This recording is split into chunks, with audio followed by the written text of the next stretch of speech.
Welcome to Straight Shot Politics. Each episode will bring you in-depth discussion with experts, community leaders, and analysts who will share their insights, experiences, and predictions. From local elections to global diplomacy, we'll provide you with the tools and perspectives you'll need to navigate today's real-world landscape.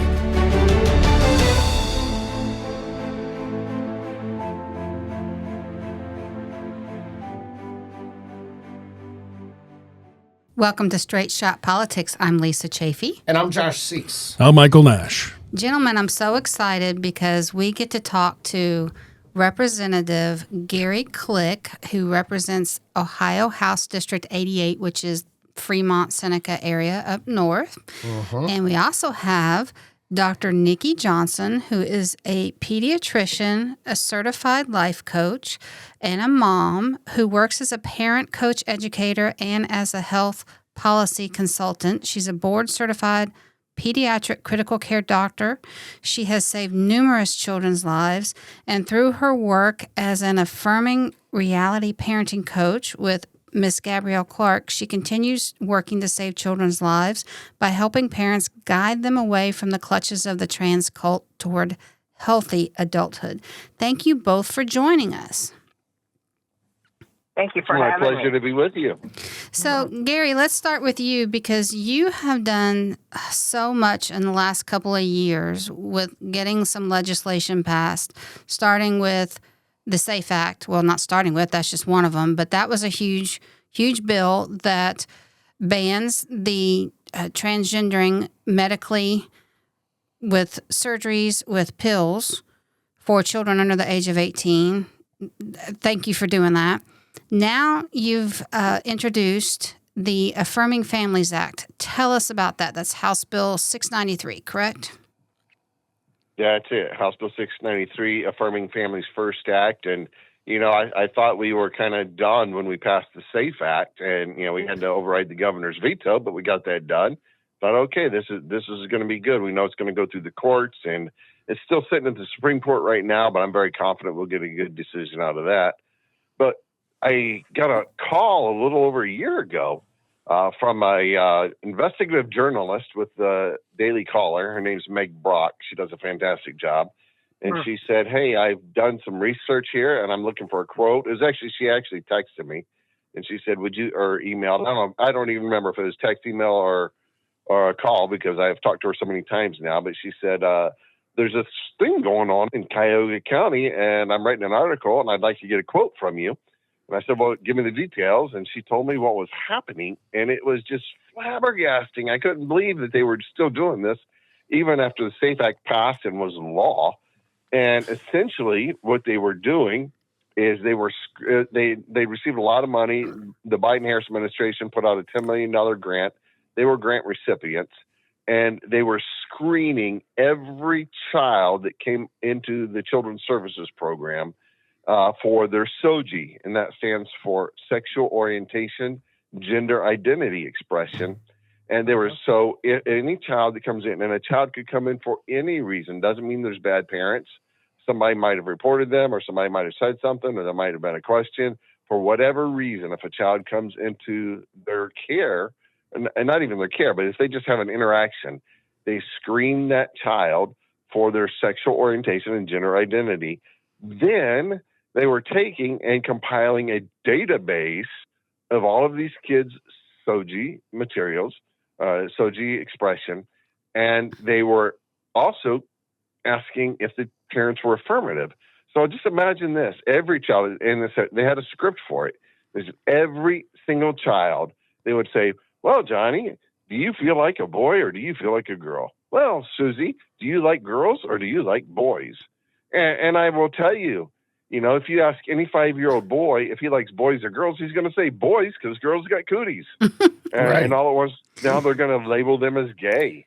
And they have a child in their database as young as 5 years old, identified as gay and being affirmed by the parent. Without parental consent? Without any sort of oversight as to... those databases don't just magically disappear, Gary. You got that right. And in fact, if they were also ready to label the parents, if they're not affirming, they're ready to label them as dangerous and as harmful to their children. They're ready to re-educate them with certain videos. I've got my own podcast called What's Clicking, and you can see some of the stories I've done on it there. I've actually shown some of the videos. Talk to Megan Brock, talk to Laura Hanford from the Heritage Foundation, who's actually helped compose this language.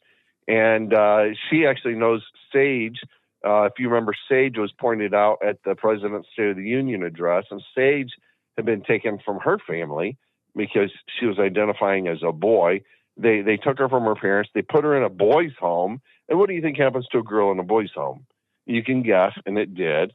And then Sage actually ran away. They put her on all these trans sites. She ran away from there to go meet another trans child that she met online, except it wasn't a trans child. It was an adult predator. And she was actually human trafficked from there, and finally made her way back to her parents after all of this harm, because the government was labeling parents who affirm a child's sex. And we want to make sure that we classify this the right way. We're not talking about gender identity stuff. We're talking about a child's actual sex, their biological sex. And what this bill says is you cannot classify a parent as being harmful or dangerous. It is not abuse to affirm a child's sex, their biological sex. And you cannot proactively screen these children, and you cannot keep a database on this material. That's what the Affirming Families First Act does. Well, and a lot of people don't believe that I've talked to through social media and they're like, no, they're not taking away kids for that. Well, it happened here in Hamilton County in 2018. Oh, yeah. And there's a documented case in the Cox family in Indiana, Martinez family in California, Jeanette Cooper in Illinois, Montana, and Texas. And that's just what I ran that through Grok. I love Grok. Yeah. Well, Jeanette is a friend of mine, and I know that story very well. And she actually came and testified on this bill. I call it, she's my favorite atheist. We say this publicly. And she'd asked me, actually, when she was getting married, she asked me to do the ceremony for her wedding. She's a very sweet lady. And I keep telling her God can even use an atheist. But the reality is it's happened in Maryland. There's an African-American Christian family, veterans, who their son was autistic, and he was wanting to identify as a female. They wouldn't buy him a dress. They wouldn't do all that stuff. They actually took him away from his parents, and they took custody away from him because they would not buy their son a dress and call him a her. And it's happened elsewhere as well. Matter of fact, in the state of Colorado, they have passed an ordinance. They passed a law that says that misgendering, in other words, calling your boy a boy if he thinks he's a girl, that's called misgendering. That is actually against the law now. That's a crime. You can have your children taken away from you because that's called hate speech. Wow. And so these things are happening. They're happening across America. They're happening in real life. And we see them starting to try to do this here in Ohio, and we are just saying, no way, absolutely not.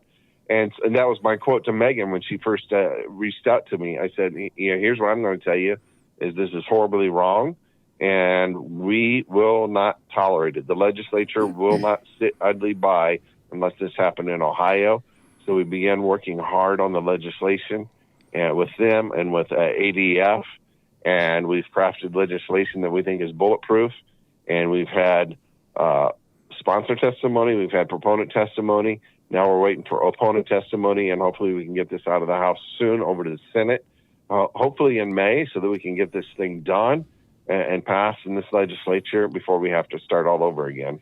Hey, Dr. Johnson, I want to get your perspective, bring you into the conversation. As a pediatrician, and as someone who's worked with children, regardless of what we can talk about, I think it's pretty obvious when you talk about the puberty blockers, the hormone blockers.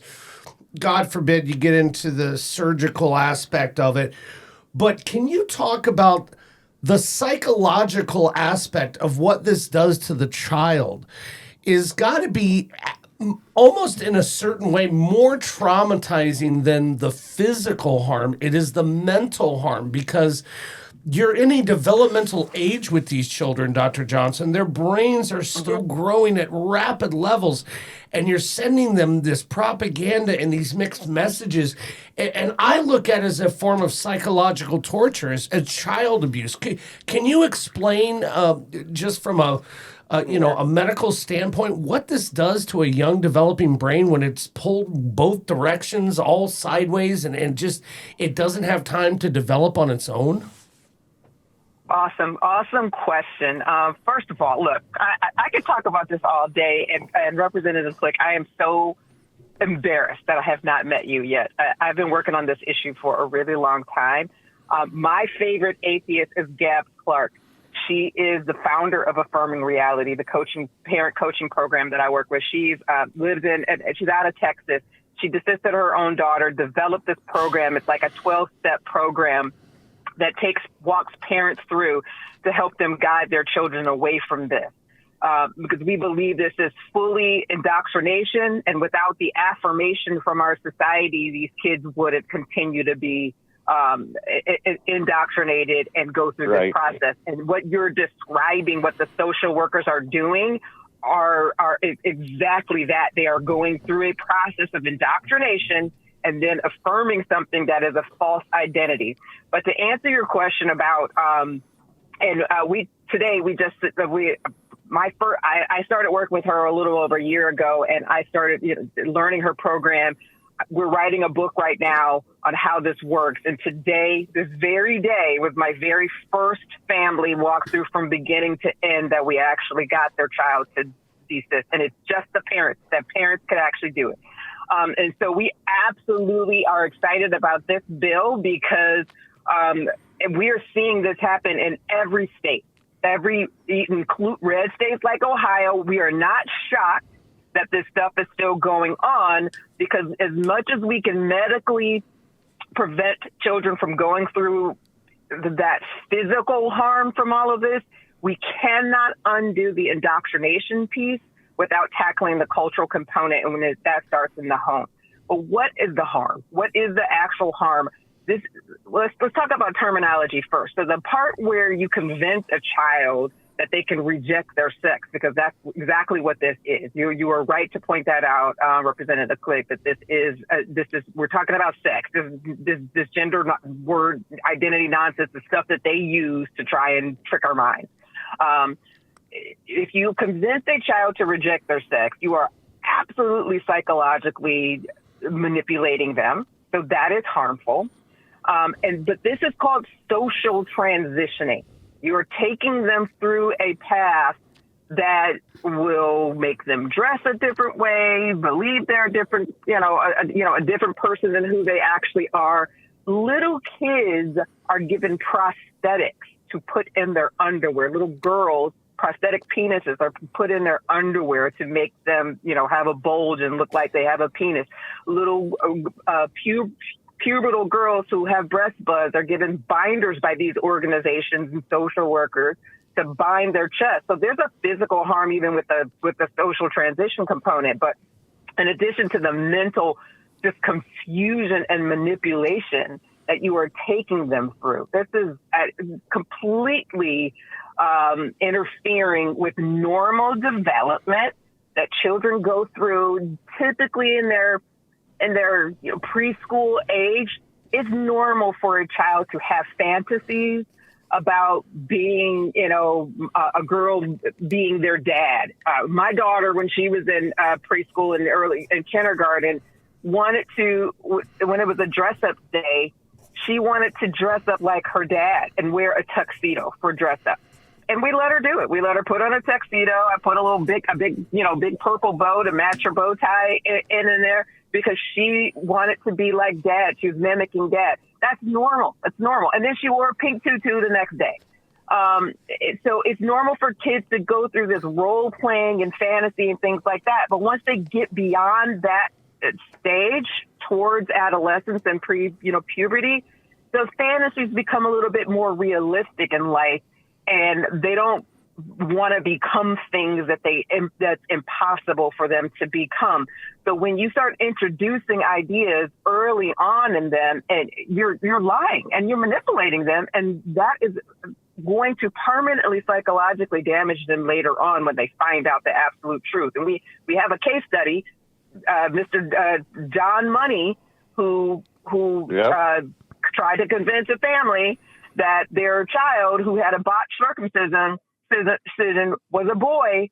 Both sons ended up, committing suicide. So, years down the line. They were psychologically manipulated for years. This causes permanent damage. What do you think, Dr. Johnson, is the motivation from the medical community to be complicit in this? Oh my gosh. I think this is a deep rooted problem. I think part of it is it's a cult. If you understand exactly what causes this problem, it is a cult. It has all of the features of a cult. You have an elite group of people who sit at the top, create new language, and decide who fits in the group, who doesn't fit in the group. That is when you give it a diagnosis. For example, you give it a diagnosis like gender dysphoria, which I don't even believe is a real diagnosis. It's made up. Most of the kids, even who are assigned that diagnosis, don't even fit any other criteria. So you have this, small group of people who are seen as an authority group, who've decided that this is what they believe is the case. You get people in the group and they get entrenched. And then you actually do have people who truly believe this stuff. So no matter what the initial intentions are of people who want to transform little children to become androgynous puppets, because that's what we're doing. When you are trying to manipulate children's sex, you make them and make them infertile. They can't reproduce. They are completely psychologically manipulated. You can get them to do anything, and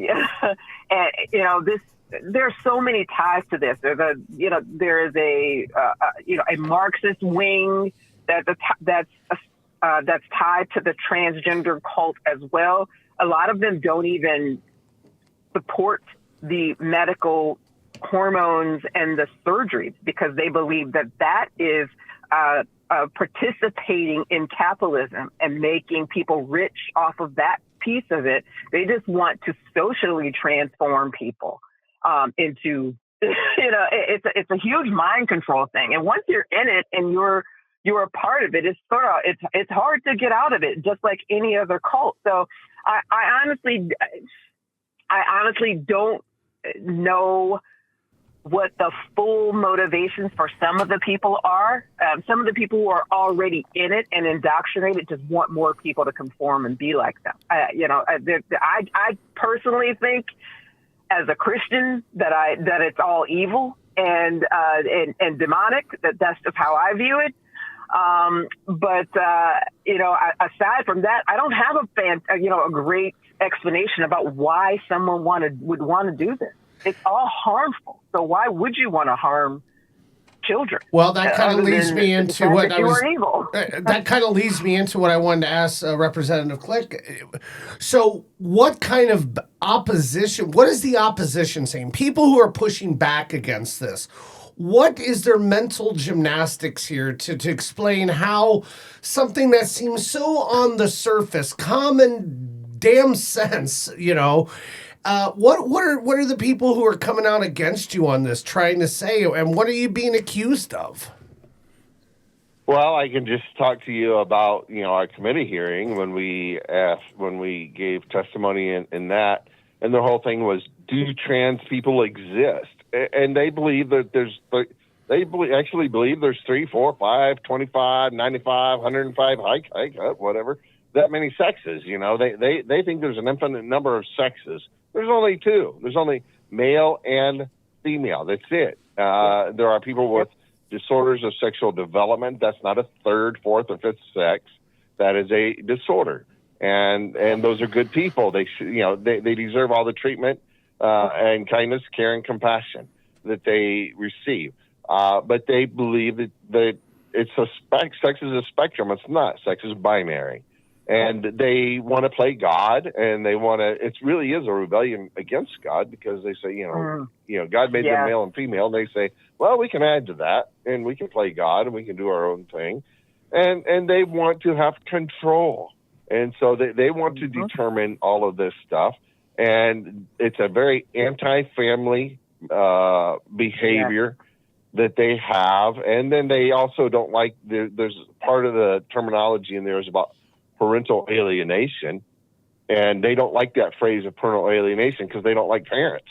If you want to get right down to it, many of them, and they think the government, it takes a village, as Hillary said, to raise a child. No, it takes good parents, maybe a church, but they want the government to be in control.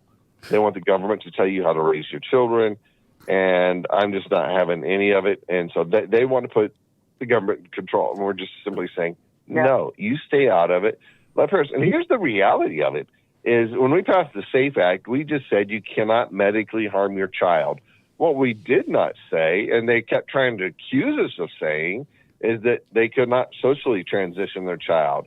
Now, me personally, I think that it is harmful and it is wrong for a parent to socially transition their child, but we are going to say the parent is the parent, and if that's what you do, that's your business. I don't think it's very smart. But we're not telling you that you cannot buy your son a dress and that you cannot call your son Susie.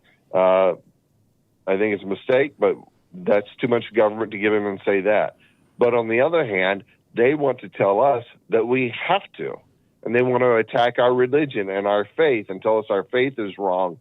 And in their videos, they literally criticize you if you use religion in any way, shape, or form to tell a boy that he's a boy and a girl that she's a girl. They often accuse me of interjecting my religion on the SAFE Act, and I often just said, listen, the science doesn't care what your religion is.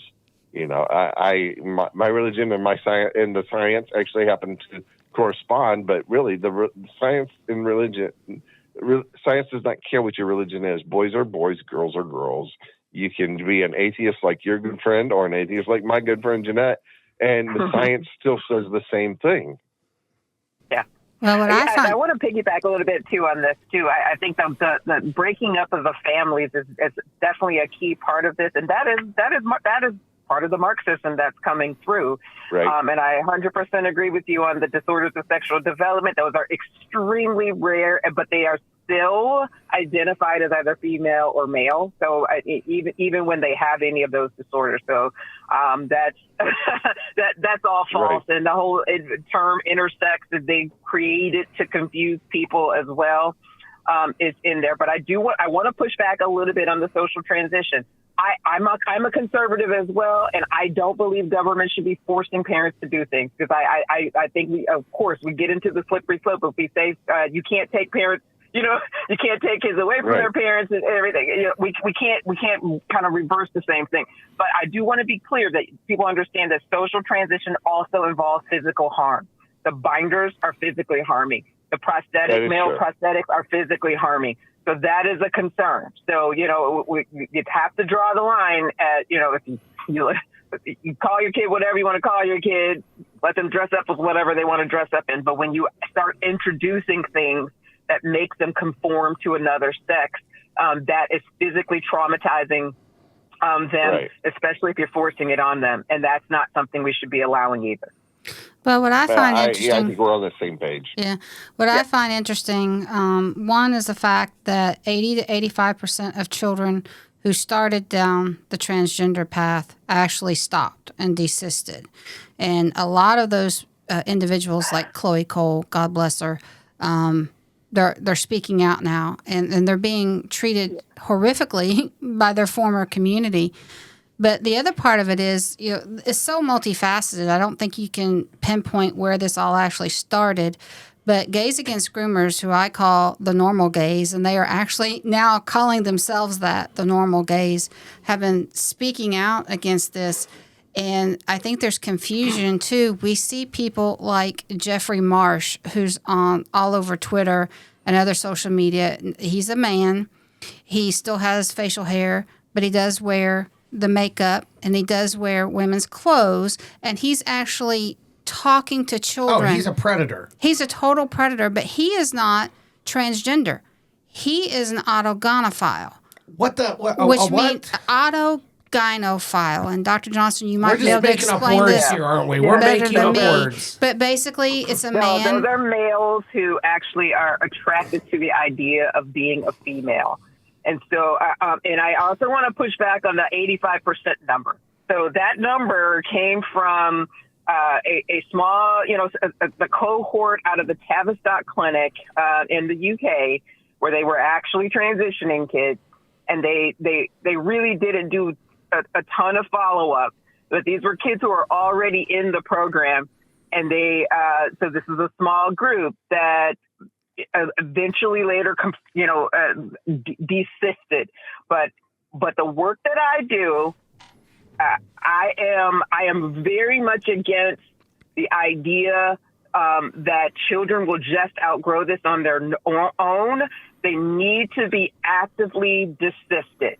And that is something that parents can do. And that is what I do as a parenting coach. We teach parents to create a paradigm shift in how they parent their children, examine things that are in their relationship, create a way that their child can affirm reality in every single part of life, and their kids will naturally desist because they will begin to see reality that way. But if you just try and let them outgrow it, you are still allowing them to be vulnerable to the cult that's out there and vulnerable to the world, and you are not introducing ideas that are going to help them cope naturally with problems that are going on with their life. A lot of this is pubescent kids who are going through puberty and the turmoil of this hormonal storm that they are going under and feeling vulnerable. Kids who have autism, kids who have ADHD, kids who just feel naturally abnormal are more vulnerable to this cult on the internet, through teachers, through other adults like social workers that we're trying to target here in this bill. If parents don't intervene and give them actual ways to cope, and then teach them how to see reality in every single aspect of life, they are going to be vulnerable to continuing down this path, and it's going to take a lot longer to get through it. They need active desistance. This isn't a natural thing where they just outgrow it, because this is a cult. Again, this is a cult. I can't emphasize that this indoctrination is in every single cultural institution. It's in churches. When I was in D.C., December a couple years ago, speaking in front of the Supreme Court for the Skermeti law, I couldn't go into the United Methodist Church restroom because I wasn't wearing the trans paraphernalia. I was directed down the road to the Lutheran Church because they accept people who don't believe in the trans agenda, even though they've got pride flags stamped all over their church, their church doors. So this is in every single cultural institution. We can't just expect it to go away without an active desistance training and desistance program. And it is something that Gabs and I would like to eventually hope to do. Once our book is out, we would like to start training social workers, make it a requirement as a part of their continuing education that they learn how to actively desist instead of going through these motions to affirm children's fantasies and this delusion that we call sex rejection. Well, and I would like to just kind of throw in there, before they ever called it a gender dysphoria, it was gender identity disorder. Yep. And what we know is that each one of these children who go through this, and I think that is a real disorder that the young people have, but it's not the primary disorder. It is subservient to other.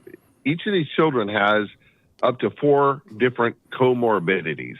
Many of these kids have feelings of depression and suicidal ideation. That's why they use the phrase dead naming, because they're actually committing suicide in a sense of their real identity in favor of a false identity to escape themselves. That's the only way they feel like they can escape themselves. Many of these, especially young ladies, but also boys, were sexually abused somewhere along the way, and they are trying to escape that abuse. And they feel like if I can change my identity, then I can be safe.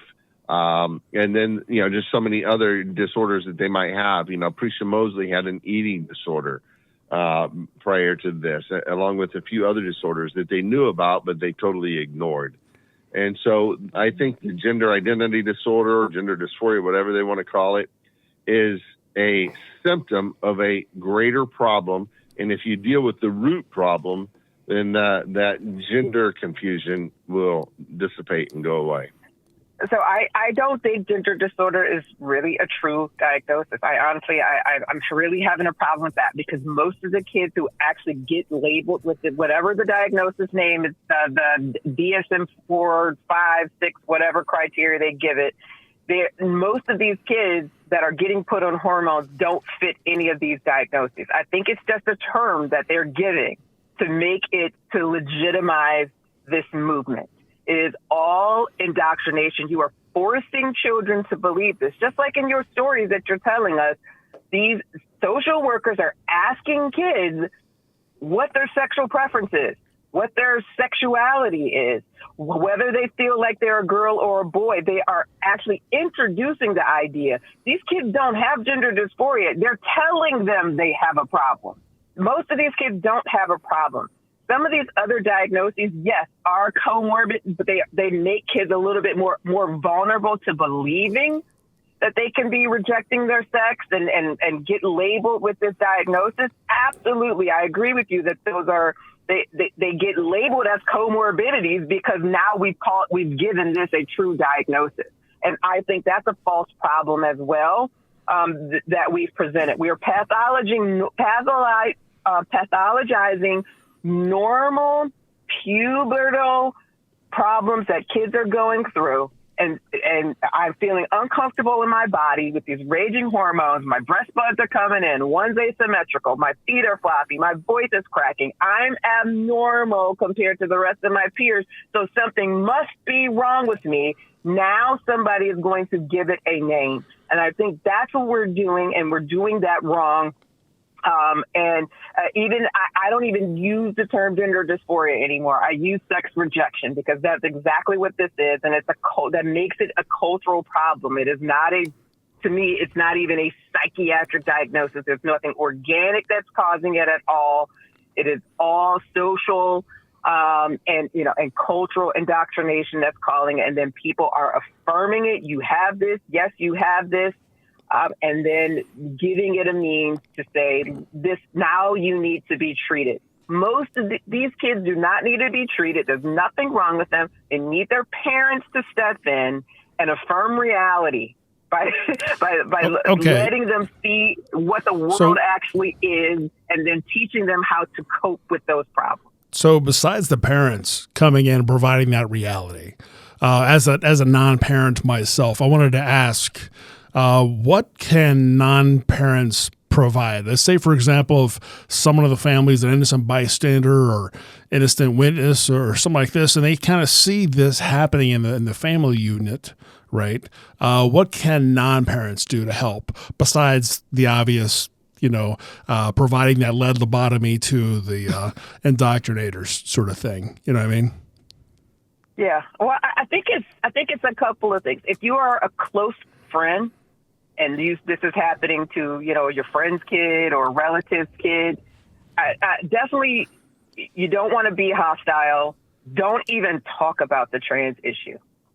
Do everything you can to show that kid, have that kid experience reality, period. So say, for example, you got a 13-year-old girl who thinks she's a boy, starts acting like a boy. Show her that there's a difference between boys and girls. You can go out of your way and if you have a relationship with you as a guy, a relationship with a woman, you point out things about them that makes them feminine, and things that are interesting to you or make you attracted to them. Point out differences and how a man can actually, lift something heavy where a woman may not be able to do that. And these are stereotypical things, but if you have that opportunity, that's the time that you're doing that. And point out stuff in nature. If you go hunt, if you take them hunting, talk to them about the difference between, a buck and a doe. Okay. So all of those things are really giving them some sort of idea about biological reality without ever even talking about the trans issue. Because if what you do is you start introducing your own ideas and start talking to them directly about the trans issue, you're going to cut off relationships with family members, and that child is going to retreat even further into the trans cult. So you're saying you really are not getting anywhere. You're just adding fuel to the fire. So, unfortunately, we're almost out of time. So, Gary, I wanted to pivot real quick. You are up for re-election, and you have been fighting some very nasty accusations, especially from a particular website, tiffinohio.net. You're just up in that neck of the woods. Yeah. And, I want to give you a chance to respond. Excuse me, Gary, because they leveled some serious accusations, including withdrawal and endorsements from soon-to-be, hopefully, Governor Vivek Ramaswamy. And you deserve to respond to this kind of stuff, Gary. I mean, they basically had you tied into with someone else, and we're not going to go down there, but I mean, just all the things I read in this, and it was just like, why, people are scrambling and dropping, endorsements. They didn't. I looked at Vivek's campaign page today. Yes. Gary's name is still there as being endorsed. That's right. Yep. Well, I'll be honest with you. I don't give them much oxygen. That is not actually a group out of Ohio. They pretend to be. But they are actually out of Cook County, Chicago, Illinois, and they pretend to be from Ohio. They attack conservatives. They've got a site that is for Michigan as well as far as for Pennsylvania. They simply attack conservatives. They take things out of context. They tell. So why use the Tiffin name? They're using the Tiffin name. I bet they don't even know where Bascom Hopewell Loudon is. Probably not. And I just don't magnify them. I just don't give them any attention. That's fair enough. That's fair. Gary, if anybody wants to help you with your campaign and find out more about what you're doing with this legislation, I know with the actual bills, anybody can log on to the Ohio Legislature website, but how can they help you with your campaign? Well, they can visit GaryClick.com, my campaign website, and there's certainly a donate button there if they would like to help financially. These races are expensive, and quite honestly, I feel good. I don't feel endangered, but the strategy right now is that I have a kid from Arizona that just moved in. He's an undocumented Republican. He wasn't even registered to vote in the last primary. Never voted in a Republican primary ever. And he's only voted once, and that was early by mail. And although he says he only believes in the same day voting, so he's a little weird. Conspiracy theorist running against me. But the Democrats are pushing him because they feel like they can beat him in a general election, but they know they can't beat me. So he is their last best hope to get rid of me before I'm term limited out. And so they're pushing him pretty strong. So, if you want to donate there, I would, if you really want to find out a lot of things I'm going on or more about this particular issue, I've had some conversations with Laura Hanford from the Heritage Foundation. I've had conversations with Megan Brock, the journalist. And just visit my podcast. It's called What's Clickin', CLICKIN apostrophe.